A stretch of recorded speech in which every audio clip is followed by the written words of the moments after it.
क्या कोई यकीन करेगा कि जो देश सिर्फ 50 साल पहले गरीबी और भुखमरी से लड़ रहा था, वो आज टेक्नोलॉजी की दुनिया पर राज कर रहा है। ये कहानी है चीन की, जिसने वाकई में नामुमकिन को मुमकिन कर दिखाया है। आज का चीन कैसा है? एक ऐसा देश जहां की सड़कों पर उड़ने वाली टैक्सियां और रोबोट पुलिस दिखते हैं। लेकिन जरा 50 साल पीछे चलिए। उसी चीन में लोग 2 वक्त की रोटी के लिए संघर्ष कर रहे थे। ये जो बदलाव है ना, ये किसी जादू जैसा लगता है, पर इसके पीछे एक बहुत ही सोची समझी रणनीति है। देखिए, ये 2 तस्वीरें सब कुछ बयां कर देती हैं।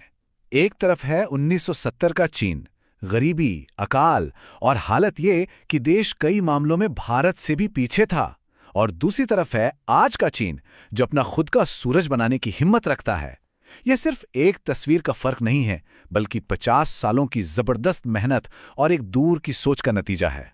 तो सवाल ये उठता है कि आखिर ये सब हुआ कैसे?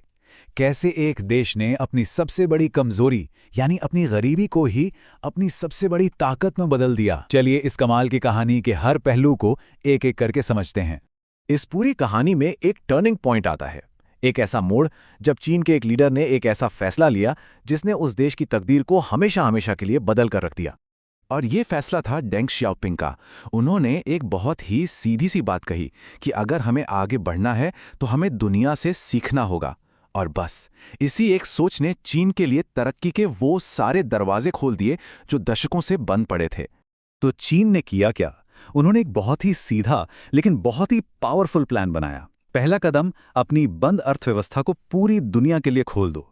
दूसरा, दुनिया की बड़ी बड़ी कंपनियों को चीन में बुलाओ और उनसे काम सीखो। देखते ही देखते चीन दुनिया की फैक्ट्री बन गया। लेकिन असली खेल तो चौथे कदम से शुरू हुआ, जब उन्होंने नकल करना छोड़कर खुद नई चीजें बनाना यानी आविष्कार करना शुरू कर दिया। लेकिन चीन को यह बात समझ आ गई थी कि सिर्फ दूसरों के लिए सामान बनाना काफी नहीं है। वो जानते थे कि असली और लंबी रेस की ताकत फैक्ट्रियों में नहीं, बल्कि इंसानी दिमाग में होती है। और इसीलिए उन्होंने अपनी सबसे बड़ी ताकत यानी अपनी शिक्षा व्यवस्था पर काम करना शुरू किया। चीन में ना सफलता का सिर्फ एक ही मंत्र है, कड़ी मेहनत।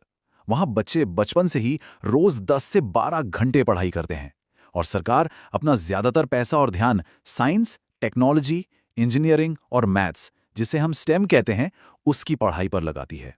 और इसका नतीजा ये हुआ कि चीन अब सिर्फ दुनिया के लिए सामान बनाने वाला देश नहीं रहा। वो अब ऐसी टेक्नोलॉजी बना रहा है जो दुनिया का भविष्य तय कर रही है। मतलब वो टेक्नोलॉजी के कंज्यूमर नहीं, बल्कि क्रिएटर यानी आविष्कारक तैयार कर रहे हैं। तो चलिए अब देखते हैं कि इस जबरदस्त मेहनत और प्लानिंग का नतीजा दिखता कैसा है। भविष्य की एक